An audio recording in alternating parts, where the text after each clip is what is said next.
And on the 8th day, God looked down on his planned paradise and said, I need a caretaker. So God made a farmer.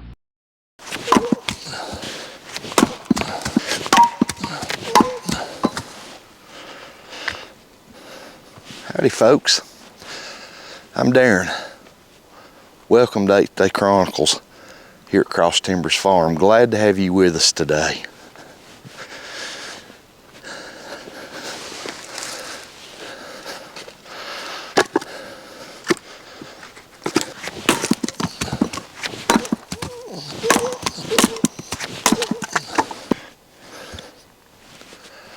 I had a friend stop by a week or two ago, and during his visit, the topic of all this wood and the destruction the hurricane left on our property with all these trees down. And he knew I'd been working in this wood for a couple months, and he asked me, he said, Darren, do you own a log splitter? And he was referring to a hydraulic log splitter, you know, with a motor and a hydraulic system. And I just turned and pointed at my Go Devil and done like that, and he laughed and I laughed. It was meant to be comical, but I don't own a log splitter, a hydraulic log splitter. That Go Devil or splitting maul is my log splitter. I enjoy this. It keeps me in shape. And yeah, I could go buy a log splitter probably if I wanted to, but this is keeping me in shape and it's keeping me healthy. And I'll probably split wood with my Go Devil as long as I'm able to. Now, there may come a time where I'm no longer able. And if my health deteriorates and my age catches up with me, I may at that point say, you know what, I'm going to go buy me a log splitter or a wood splitter and retire my Go Devil. And depending on what part of the country you're from, some people call them a splitting maul. From my area growing up, we called this tool a Go Devil. It's a splitting maul, and I've used it about all my life. I mean, once I got it big enough to handle one of them, and I'm just used to it. Not long ago, we had a firewood video where I was working in the firewood, and Tom from Chigger Hill Adventures made a comment on that video in the comment section, and he made a very profound statement. Tom made a statement on that video in the comment section that said, the best education I ever got was at the end of a tool with a long handle. Very profound statement. When Tom made that comment, and I read that comment on that video, I've been pondering Tom's statement over and over and over in my mind for days. And thank you, Tom, for the comment. That was quite a profound statement that led me to thinking about that for days.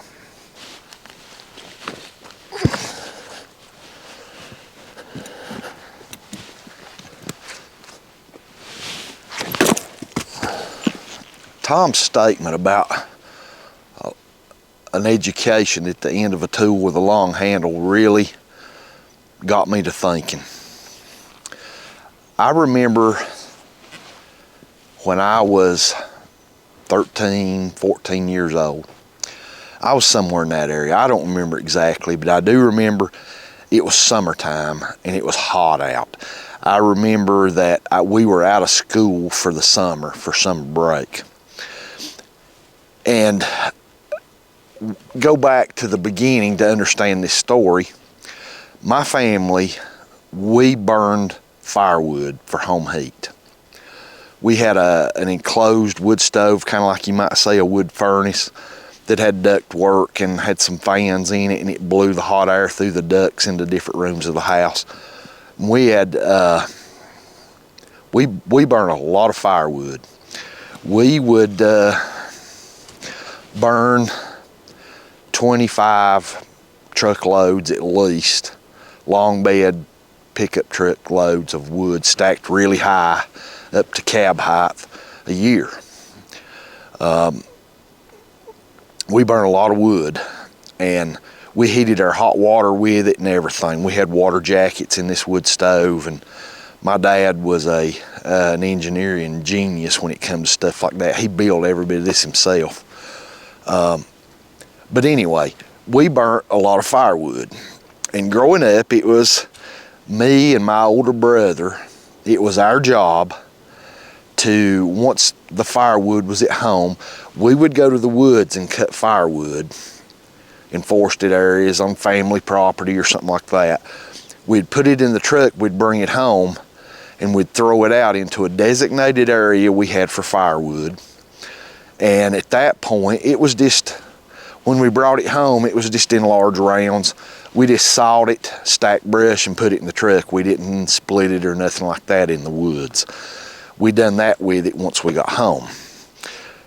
And the job of splitting firewood and stacking it and bringing it in every day to the wood box next to the wood stove was mine and my brother's responsibility. That was our job. We did that every summer, well, really year round.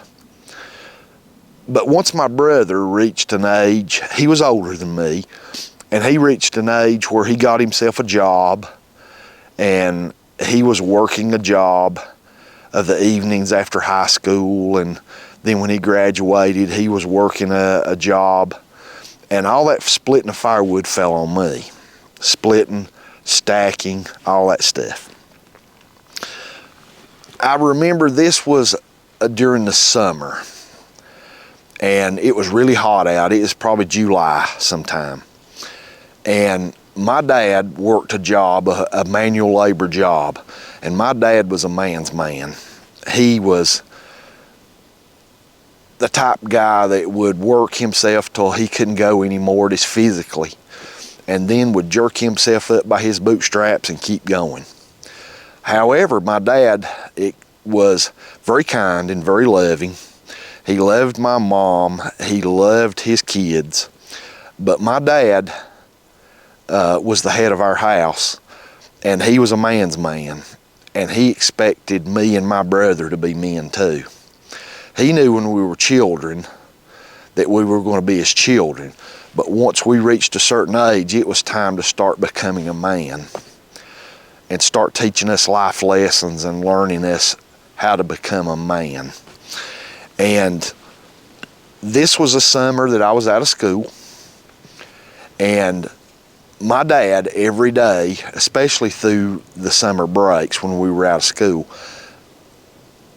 he would give us chores to do. He would, the night before, he would tell me, I want the garage cleaned out tomorrow, I want you to do this or do that, whatever needed done around the home. And my dad was not overbearing. He would give me chores to do, but he would not make those chores so long and so hard to do that I had no free time. He would lay me out a daily set of chores to do, and he would leave enough time of the late afternoon or early evening for me to get on my little motorcycle. He had bought me this little old dirt bike, used dirt bike that still ran good.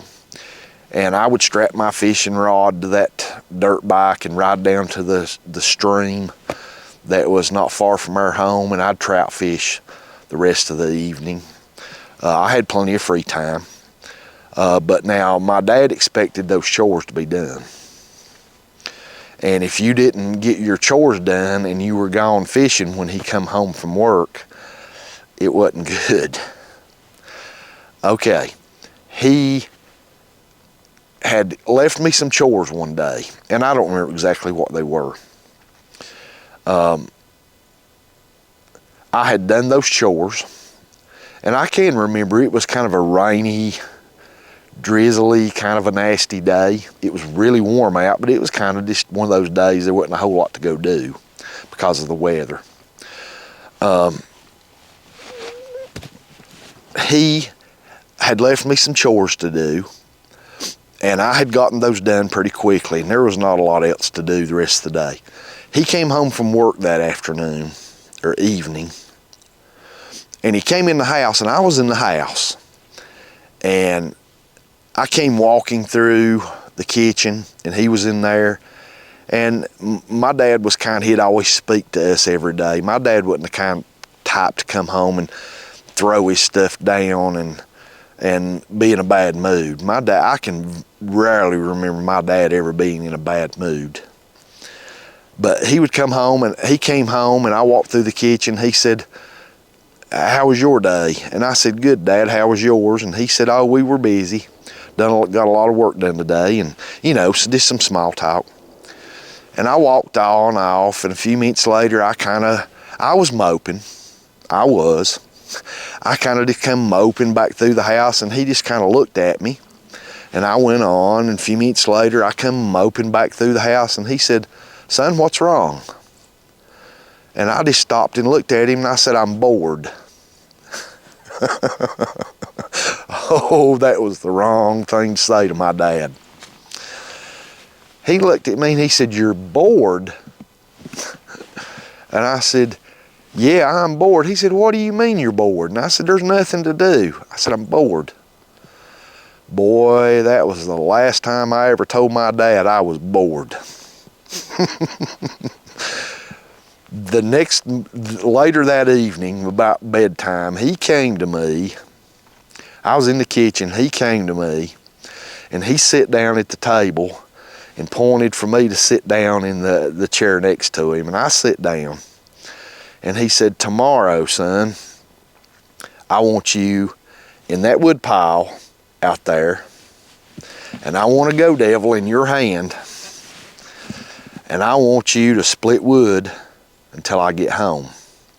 I want you to be splitting wood all day long, take you a lunch break, and then you get back in that wood pile, and you work in that wood pile tomorrow till I come home from work. And I'll see where you're at and what's going on, and let you know at that point when for you to stop." And I just kind of looked at him real funny, and he said, "You're not going to be bored tomorrow." Okay. Fast forward about 3 weeks, 3.5 to 4 weeks, I was still every day in that wood pile, splitting wood, or what, in my area, growing up, we didn't call it splitting wood, we called it busting wood, busting it in two. So if you hear me say I'm busting wood, that's what I'm referring to, splitting firewood. So I split firewood all day long from 8 a.m. till 4 p.m. or so, and my dad, 4:30 here, he comes home and he walks out to the wood pile and looks around, and he says, "How much did you get done today?" And I pointed at how much I'd got ricked up, and split, and he said, "You're doing a good job, keep at it." And he turned and walked back towards the house. And I thought, well, I guess I'm supposed to keep splitting wood. So I busted wood for about another hour, and all of a sudden I heard my name called from the house, and I stood the go devil up next to the wood pile and walked over, and he said, "You're done for the day, you done pretty good today." And I was like, "Whew, thank goodness." And later that evening, he said, "I want you tomorrow to continue exactly as you did today, and I want you in that wood pile every day, and I'll let you know when you can resort back to only splitting wood 2 or 3 hours a day." I said, "Okay." I thought that was unfair at the time. Me being a 13 or 14-year-old, and summertime, and me stuck out in the wood pile with a tool with a long handle, and me at the end of it. So this went on about 3 weeks, maybe 4. I'd say 3 weeks was probably a little short. It's probably closer to 4 weeks. And finally, my dad came to me and told me, "You've done a really good job splitting this wood. You've got enough ricked up and stacked for a while. From this point on, you can go back to just splitting wood every other day or something for a couple hours." And I said, "Okay." He said, "As long as you keep yourself busy." I learned to keep myself busy. I learned never to tell my dad I was bored. My dad did not allow me or my brother to sit in the house on a pretty day playing Xbox. Of course, we didn't even have an Xbox back then. My dad would, at 7 a.m. at the latest, would come down the hall toward our bedroom and start yelling, hit the floor, daylight, it's daylight." He was learning us. Now, this was not when I was 5. This was when I was up 13, 14 year old, 12, 13, 14, right on up through my teenage years. My dad was teaching me to be a man. I didn't know it. I didn't realize it. But my dad was instilling some things into me and my brother.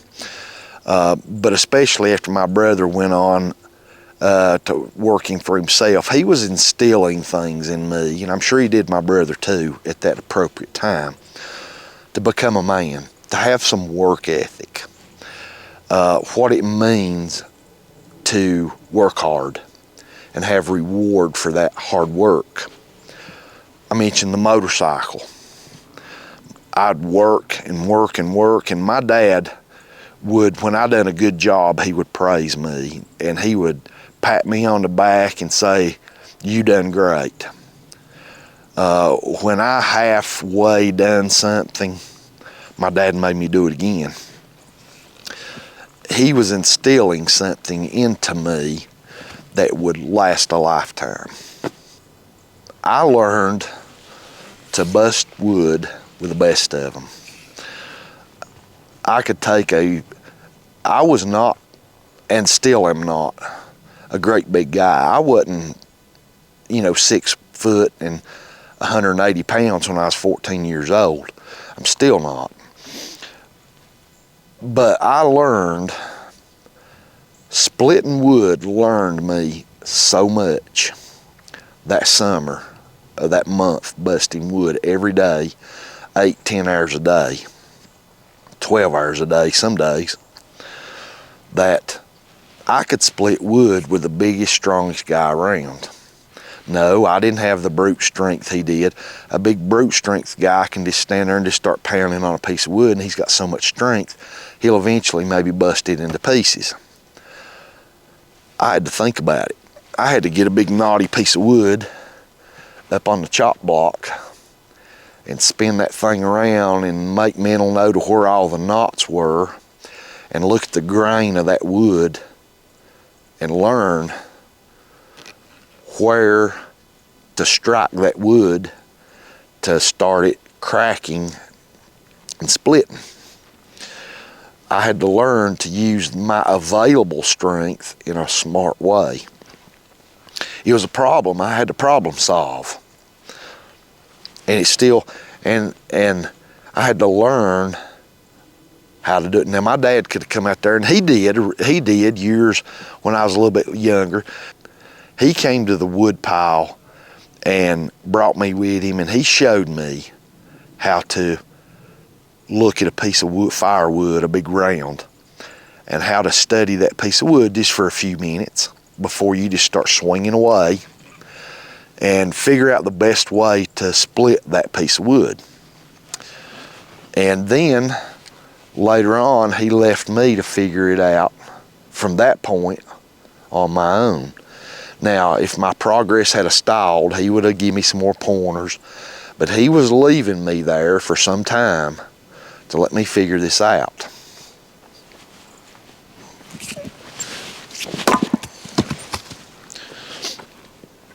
I don't want to brag, but I'm a darn good wood splitter with a splitting maul.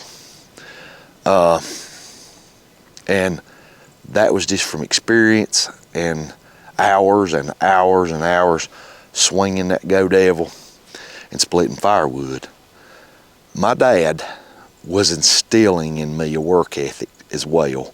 Not only to use my brain, but how to tackle problems, how to objectively look at a situation and make the best decision, how to spend my strength and my time getting that job accomplished.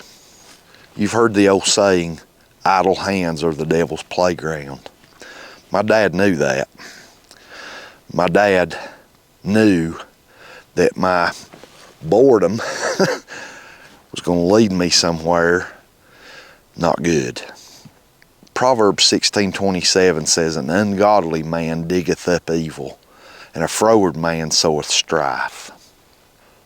Proverbs 12:24 says, the hand of the diligent shall bear rule, but the slothful shall be under tribute. Proverbs, the book of Proverbs in the Bible, is full of exhortations to man not to be lazy. And the results of laziness, what will happen if you let that laziness and that horrible work ethic take a hold. Proverbs 13:4 says, the soul of the sluggard desireth, and hath nothing, but the soul of the diligent shall be made fat. Everybody's probably been on a job somewhere or something, and you work around someone who half does everything.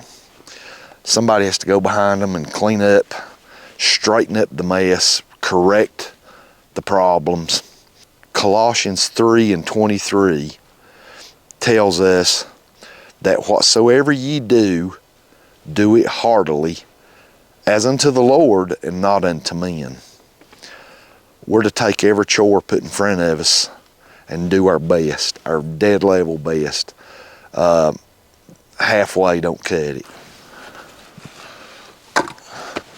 I personally know of some privately owned businesses in the last several years that have closed. They've shut down operations, closed their doors, because simply they could not find anyone to work. I know one business in particular, an outdoor business that done landscaping and some tree trimming and things like that, and had a very successful business for years and years. And some of their older employees retired, things of that nature, and they couldn't get nobody, the younger generation, to work. I had an owner actually even tell me one time that closed their business down that they kept upping and upping the starting pay, trying to attract workers, and good pay, but you're just going to have to do some manual labor, and kept upping and upping the pay all the way to the point that it had ate their profits gone. They were just going to be surviving as a company and paying their workers, and that was about it. There was going to be no profits. That's how much they upped their pay, starting pay, and still couldn't get anybody to work. Soon the pay attracted them, and as soon as they found out, hey, I'm going to have to run a chainsaw some during the day, I'm going to have to feed a wood chipper all day, I'm going to have to do some manual labor, and they get up and say, that's not for me, and walk out the door. Wow. We've come to a point where a hard day's work and somebody being in the wood pile all day seems like a thing of the past. Don't take me wrong. There is some really good young people out there. I'm not knocking this whole generation, no way, shape, or form. But there is it almost seems like an epidemic of laziness. Now, don't misunderstand me talking about manual labor and things of that nature. you can have work ethic and have a desk job. Work ethic does not mean in and of itself manual labor. Work ethic is just that. You have good ethics when you're at work to get the job done. Whether that be stacking lumber at a sawmill, or cleaning out ditch lines for the road crew, or engineering behind a desk for an architect company, or being in a truck driving seat or a seat behind in a police car, whatever. You can have good work ethic no matter what your job is. So don't misunderstand what I'm saying about manual labor equals work ethic. Work ethic is where you're at. It don't matter if you're behind a desk or you're working at the water treatment plant. Work ethic's work ethic. It will follow you wherever you go. This day and time, we need more go devils and wood piles and young boys, young men in that wood pile splitting firewood. Even if you don't burn firewood, doing something to benefit someone else. We're gonna keep so much of this wood, a very small amount compared to the whole wood we get out of this, for our campfire wood for when we go camping. The rest of this we're going to deliver probably next year when it's seasoned, because right now this is not going to burn good. But once it gets seasoned next fall, we're going to try to deliver a lot of this to some elderly people, people that physically cannot get out and do this. They don't have the strength, or they're handicapped, or whatever the case may be.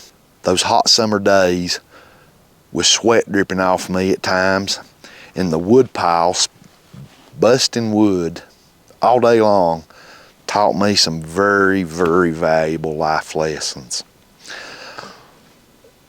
The value of hard work. I can look back on that experience throughout the rest of my life, through my career, through being a husband, being a dad. And that was just one particular instance that my dad really instilled in me some life lessons. And I'm forever grateful for that work ethic and that get up and go that he taught us as young boys to be that way as men. That was leading us down a path of manhood. And I'm forever grateful for that. Hope you've enjoyed this life lessons in the wood pile. It's a beautiful day. It's late December, almost 2025. And boy, isn't God good to us. Beautiful day to be out working, the health to still be able to do it. And as long as I'm able, I'll keep splitting and busting firewood with my Go Devil. As long as we have this here, and it's going to be a couple of years, I think. There is so many down trees here. It's going to take a lot of work to get it done, but we'll get it done one way or the other. We just lay with it, as my dad would always say. I'd be working on a project and some kind of manual labor, like digging out a drain line or something like that, and I'd make the comment, man, this is going to take forever. And my dad would look at me and say, just lay with it. Meaning keep going. No quit, keep going. And it instilled some things deep inside my bones that carry on to this day, and I'm forever thankful for them. Thank you for being with us. I really appreciate it, and I pray God blesses you and your family. Hope y'all have a fantastic day.